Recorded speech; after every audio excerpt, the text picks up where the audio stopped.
The mountain breathes. Its breath is a hot, rancid exhalation that flows down the valley like a miasma, choking the life out of the land. For centuries, the villagers had known it as a god, a being whose power could create and destroy with equal ease. But now, its hunger stirs. I can hear it whispering in the winds at night, a voice not of divine grace but of unspeakable malevolence. I know what lives in that mountain. I have seen it, felt its fingers claw my soul. And yet, no one listens. The village has always been blind, caught in a web of its own making, a web spun by the three fathers and reinforced with each honoring. They worship the beast. They revere it.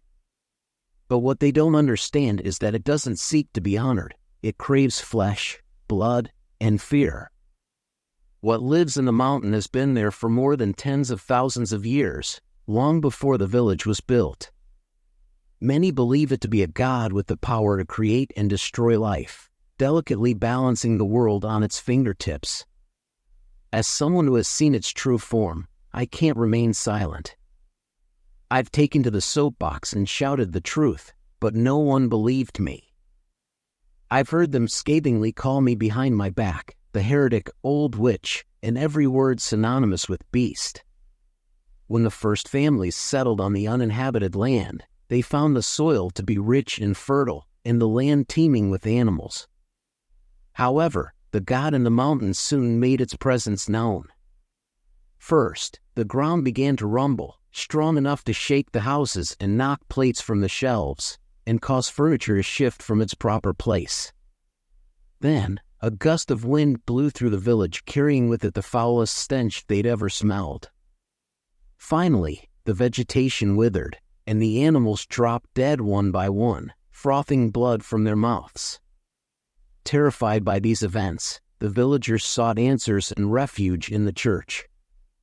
The answer came to them through the mouths of the dead pigs and bulls that the farmers were about to burn in a pit. Honor thy new God with the offering of your purest soul. The responsibility of appeasing the god in the mountain now fell upon the villagers, who realized that their very survival depended on its temperament. And so, the honoring was created, the day when the god receives its divine bride. After more than a decade of quietude, signs of the god stirring from its slumber are being felt once again. The fruits and plants in the garden have rotted, and the animals cry all day and night, restlessly pacing about in their pens. The tremors begin as a rumble and a gentle shake lasting for a split second, but they're growing stronger. The god is growing hungrier. I was in the kitchen when the whole house suddenly and violently quaked, causing the cabinet doors to slam, the lights to flicker, and glass and dishes to shatter. My house was left in disarray. As I started cleaning up, a peculiar odor swept in through the broken windows, churning my stomach. I recognized that stench, gas from the bowels of hell. Cautiously, I stepped out and looked towards the mountain. Smoke was rising from the summit, bringing in a heavy sense of dread to weigh down on me. I fell to my knees, overwhelmed by the ominous sight. An announcement arrives in the mailbox from the church, stating that the selection ceremony for the honoring is to be held soon. I reluctantly put on the wooden mask, skillfully crafted by an artisan who had taken pity on me. The mask serves to hide the gruesome reminder of my own honoring, which had left me with a disfigured face. Whenever the villagers catch a glimpse of my face, they recoil in disgust, the children tremble in fear, and even infants scream in terror. To go about my daily business in peace, like going to the market, I have no choice but to wear the mask. Despite this, people still gawk, point, and whisper as I pass by. The whole village pours into the church, sweeping me away in its current. They shove and push me, backing me into a dark corner as soon as they recognize who I am. I don't care to be near the front for the best view of the selection ceremony, as I already know the ceremonial arrangement and process, having been one of the nominees before. The organist steps onto the stage, and once he starts the first measure of a hymn, conversations cease, and all attention focuses on the entrance. As the procession begins, 2 servants in white robes lead the way down the aisle towards the altar, each carrying a sacred candle. 12 steps behind them is another white-robed servant carrying a bejeweled scepter resting on a purple velvet pillow, followed by another holding the ancient scrolls that contain the sacred words of the God in the mountain. Bringing up the rear is a tall, slender figure clad in a green and white robe adorned with gold trimmings. The figure has a head with 3 faces, a horned bull, an old man, and a tusked boar. These are the 3 fathers, the God's representatives on earth, through whose eyes it observes its worshippers, and through whose voices it dictates its wisdom. The villagers both revere and fear the 3 fathers, as their faces are made of real flesh, and each one is fully conscious of their surroundings, breathing heavily and gazing intensely at the worshippers. Then, finally, at the tail end of the procession, 2 straight files arranged by height are the 20 nominated girls in white embroidered gowns from ages 12 to 19, walking with bright anticipation on their faces. Every girl desires to be the divine bride and ascend with the God to the great kingdom where her flesh and blood would become ethereal and her soul eternal. That is what the 3 fathers assure them. My head used to be filled with fantasies.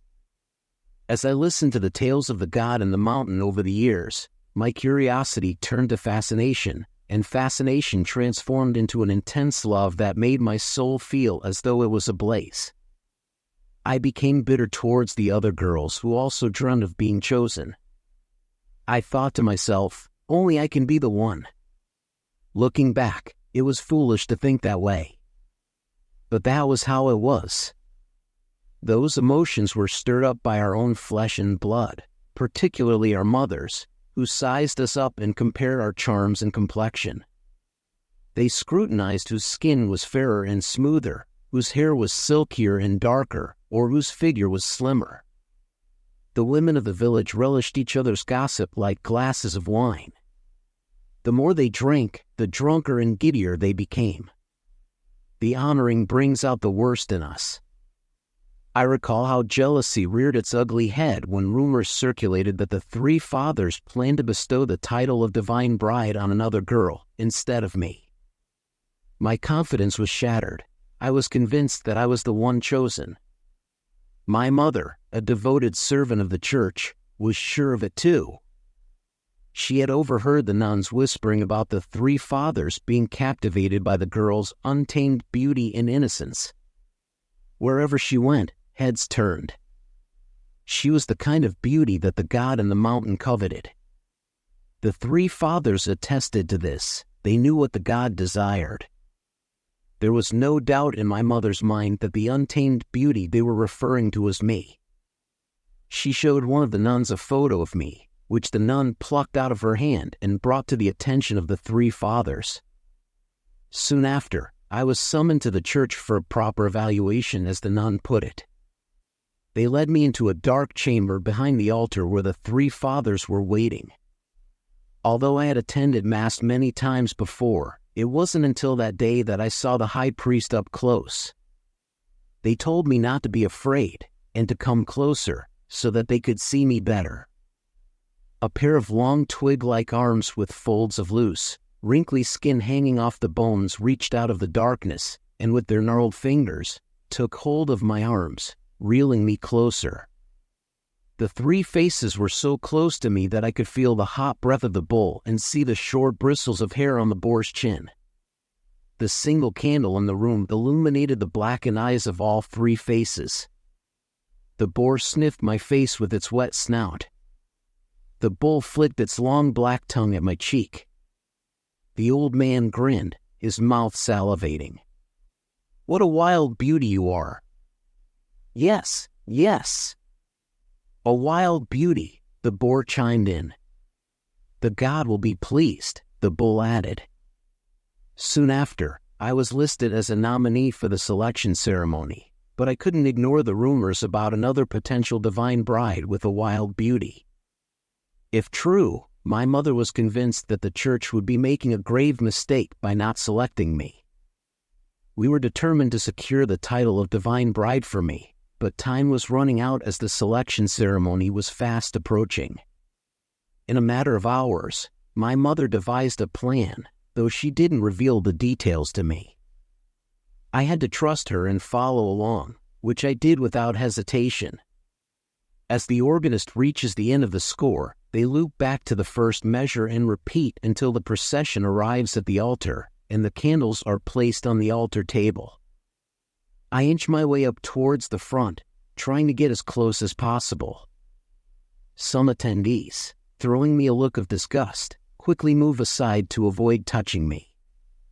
The servants march to their respective seats. The candle bearers take their place on the far right side, while the scepter and scroll bearers are seated on each side of the three fathers on the throne. The girls were on their knees at the altar steps, with their eyes humbly lowered and hands clasped in prayer.